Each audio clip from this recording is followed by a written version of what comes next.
Olá pessoal, meu nome é Américo Damasceno e esse é o canal Scratch Brasil. Nessa nossa segunda aula do curso de Scratch 3D, nós vamos aprender a criar objetos 3D e fazer o nosso primeiro programa. Então fiquem bem focados, né? Vocês estão vendo aí na tela uma coisa que provavelmente todo mundo conhece. Isso aí é um jogo chamado Mario Kart. Nós temos aí o personagem principal, que é o Mario, e atrás ali está o Luigi. Nessa cena do jogo, nós vemos vários objetos. Por exemplo, o carro do Mario é um objeto, o carro do Luigi é outro objeto. O próprio Mario é um objeto, e o Luigi também. A pista é outro objeto, a cerca é outro objeto. Agora, nós temos, no caso, alguns objetos aí que não precisam ser animados. Por exemplo, a cerca fica lá paradinha. Já o Mario e o Luigi vão se movimentar, vão saltar, vão pular. Então, eles precisam ser animados. Nós temos aplicativos que fazem esse tipo de coisa. São aplicativos modeladores e animadores de objetos 3D. Os mais importantes, os mais conhecidos, são o Blender, o 3ds Max e o Maya, com o fato importante de que o Blender é um aplicativo gratuito. Os outros custam e não são muito baratos. Uma coisa interessante para comentar é que normalmente quem é programador de games não é um bom modelador nem um bom animador. São características diferentes, né? O modelador é quase que um escultor. Já o programador é uma pessoa que tem um raciocínio lógico, não tem o lado assim artístico de um modelador e um animador. Numa equipe, então, de um jogo, normalmente temos vários tipos de pessoas trabalhando. Não é uma pessoa só.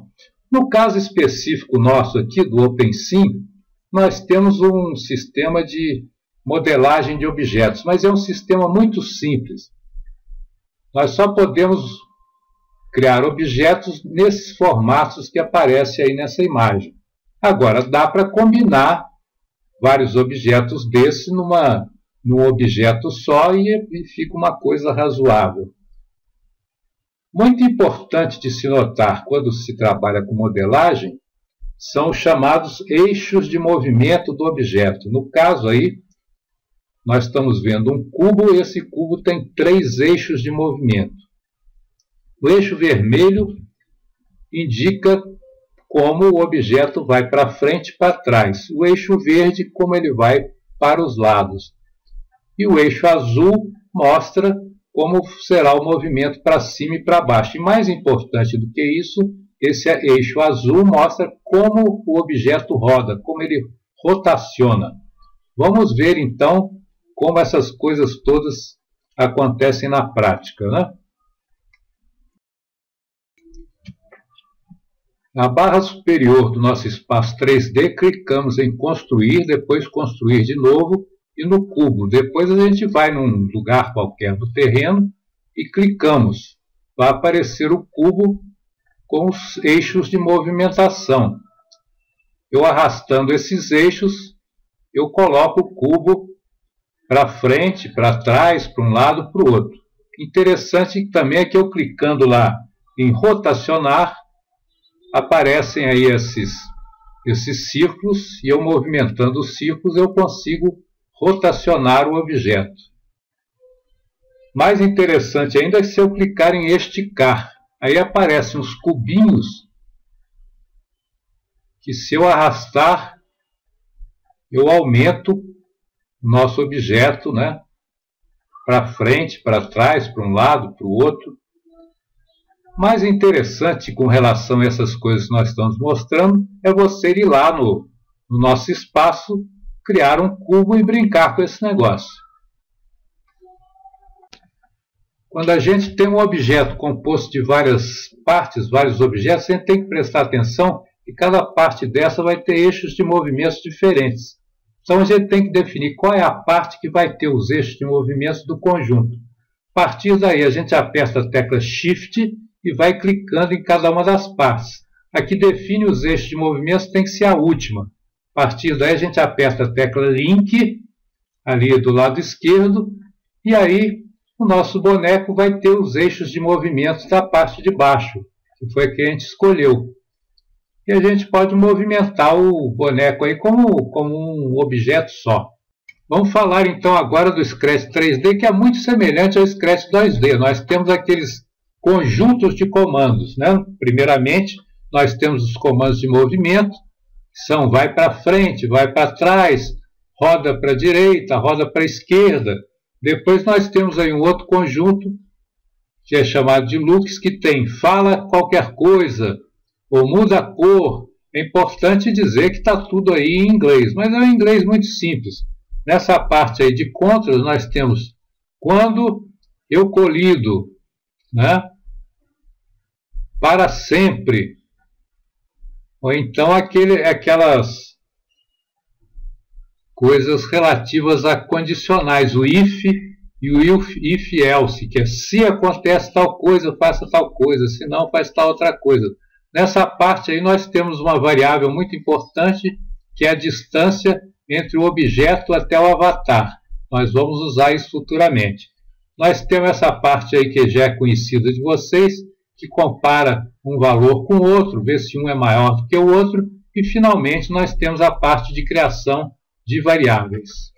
Vamos então agora ver o primeiro programa. O que esse programa vai fazer? Reparem os 4 comandos de baixo, da parte de baixo. Esse programa vai ser colocado numa bola, numa esfera. Essa esfera vai subir 3 metros, ficar parada durante 0,2 segundos, depois descer 3 metros, ficar parada 0,2 segundos. Como esses 4 comandos estão dentro de um bloco forever, que significa para sempre, esses 4 comandos vão sendo executados para sempre. É o que a gente chama em programação de loop. Então nós temos um loop, a bola sobe, a bola desce, a bola sobe, a bola desce.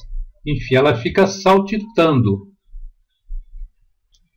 Terminado o programa, a gente clica em Copy Linden Script e o programa vai para a área de transferência. É como um cortar e colar. E aí a gente vai levar isso lá para o OpenSim. Estamos aí então no nosso espaço 3D.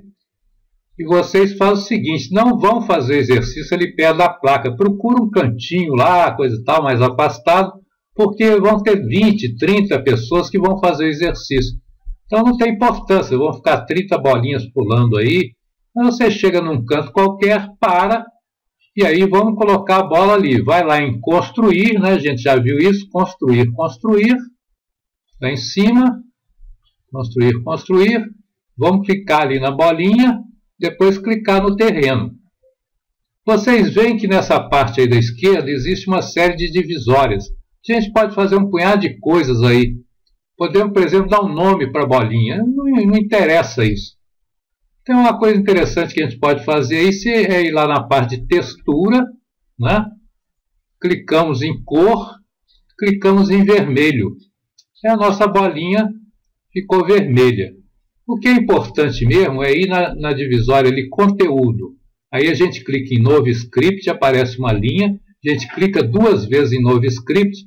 Vai aparecer aí um script básico na linguagem do OpenSim, que no nosso caso aqui não interessa. A gente pega isso aí, passa ali e apaga esse negócio e damos um paste, colamos aquilo que a gente trouxe do Scratch.